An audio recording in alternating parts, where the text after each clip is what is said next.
Senator Jon Ossoff has introduced legislation that would ban members of Congress and their families from trading stock. Missouri Senate candidate Lucas Kunce recently took to Twitter and weighed in, and he didn't mince words, saying, "A blind trust for members of Congress is a farce. Putting $1 million of Big Pharma stock into a blind trust won't give you amnesia about where your money is. We need to outlaw stock ownership for members of Congress and jail them for lawbreaking." President Biden, however, declined to publicly jump in on the discussion, deferring to Congress. White House Press Secretary Jen Psaki told reporters, quote, he'll let the leadership in Congress and members of Congress determine what the rules should be. So Lucas Kunce is here with us to make his case and what he'd like to see from the White House on this issue. Lucas, glad to have you back on Rising. Yeah, thanks for having me, guys. And so your very recent hypothetical became a real case just today. As Punchbowl News reported, we can put this up here, that Jon Ossoff himself has somewhere, maybe over $1 million of Apple stock in his blind trust. And it's only blind in the most narrow sense of the word because senators have to do public disclosures. And so if Ossoff reads his own public disclosures that would be produced by his accountant, if he reads Punchbowl, if he reads Twitter.com, if he watches this show, he now knows that he owns lots of Apple stock. Later today, there will be a very big Senate committee hearing and a vote on an antitrust bill that has passed the House. And Ossoff's position on that bill remains to be seen. He's undecided on it. Tim Cook himself, Apple's CEO, has been lobbying members of that committee personally, including Ossoff. Punchbowl also reported Sheldon Whitehouse owns stock in all of the big tech companies that this bill would refer, and Whitehouse doesn't have it in a blind trust and just completely blew off the question and said, well, hey, I've got a job to do and I'm going to do it regardless of what the financial implications are for me. Ossoff at least is trying to do something about it, but as you say, it's not enough. So can you talk about how you would address this as a member of the Senate? Yeah, absolutely. I mean, the thing is that people in Missouri are so fed up with the system being rigged and with watching the people who are supposed to represent them just go to Congress and get richer and richer and richer, right? While our communities get stripped for parts. And so this is this is the perfect example of that, right? Like every 10 years or so, these members of Congress, they get busted for insider trading, for getting rich off their decisions. And then they always come up with some shiny new political ploy or shiny new object to say, oh, we're going to do something about it. In 2012, when they got busted, they created the Stock Act, where they said, oh, we're all going to, fine each other $200 every time we inside trade now. And come to find out, they don't even fine each other the $200. It's absolutely pathetic. And now they've come up with this new ruse, which in fact Mitt Romney called a ruse back when he was running for Senate, a blind trust. And so, there's this idea that a blind trust will suddenly, incubate them from any sort of criticism. And it's absolutely wrong. I mean, if someone puts all of their, privately held coal company stock into a blind trust, do they suddenly forget where their money's coming from? They don't, right? The Facebook stock, the Apple stock, as you just alluded to, you don't suddenly develop amnesia and know where your money comes from. So you asked me what I would do about it. This is a great opportunity to really build trust and change the system. And it's a very simple solution, right? Ban stock ownership for members of Congress and their immediate families.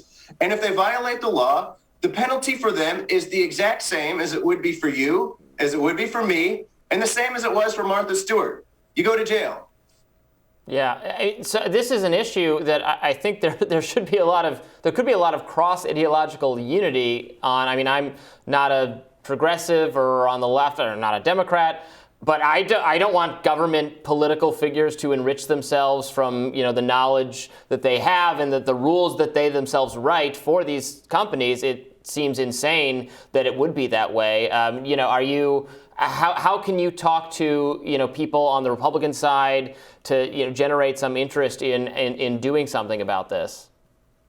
When I talk about the issue, the thing that I like to bring up is that going to Congress should be about service, right? You take an oath to the country, just like I did when I joined the Marine Corps. I did the Marine Corps for 13 years.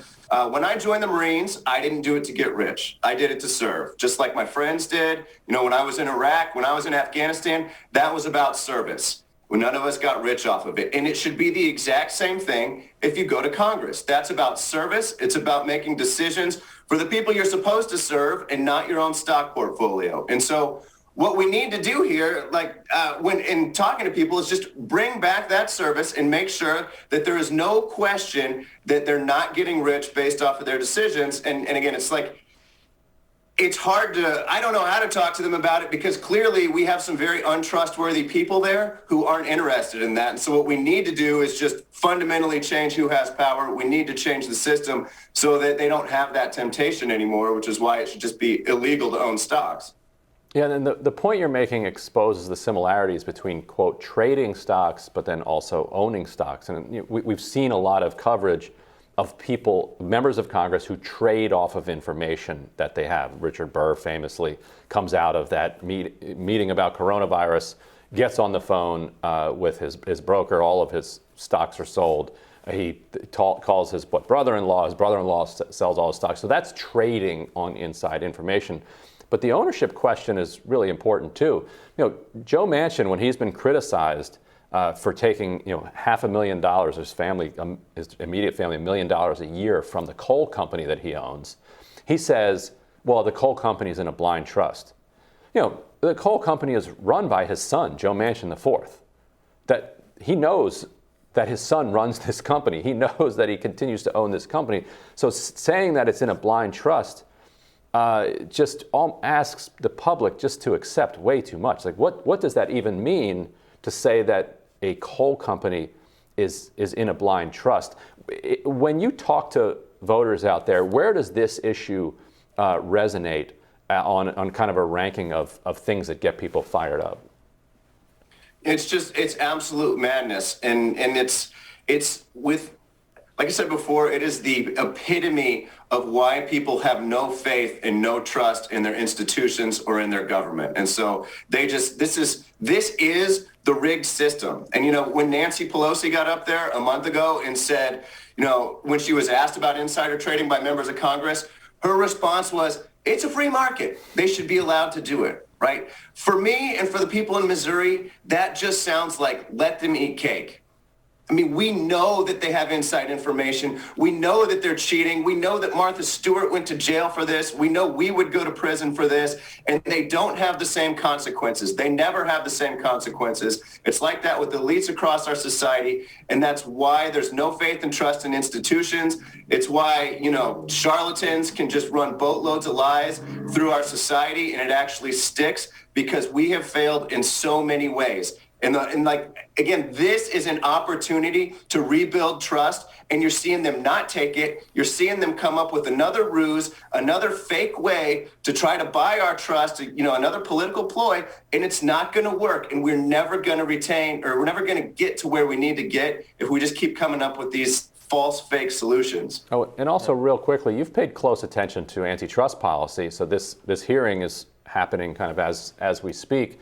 What's your take on this antitrust bill as it's working its way through the Senate? It's when you see the people lobbying against it, it's about power. This is about who has power in our society and who doesn't. I mean, it's not even just this antitrust bill. Like, let's look at Section 230, right? We've seen lately that Facebook and some of these tech companies, they're the big tobacco companies of the 21st century, right? They're hurting people. They know that they're hurting people, and they are clearly doing it for profit. It's in their own records.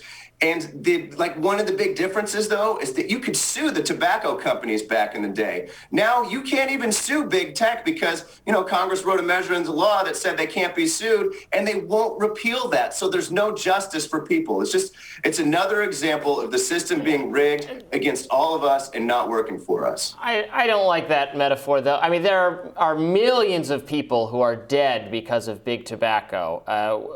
The criticism of Facebook is, the Republican side says Facebook takes down too much content, right? Facebook limits your access to information on the Biden administration's command, and then Democrats say the opposite. So it seems like the company's in a difficult position to my mind. There are millions of small businesses in our country that are dead because of Facebook and Amazon. There are millions of people who've lost their livelihoods, and Facebook in there and exposure that came out last fall showed how they intentionally harmed young women, pushed them into places where they had eating disorders, anxiety and all these other things. They knew it. They had information that they were doing it. They knew that they were damaging and hurting and destroying people's lives, and they did it anyway.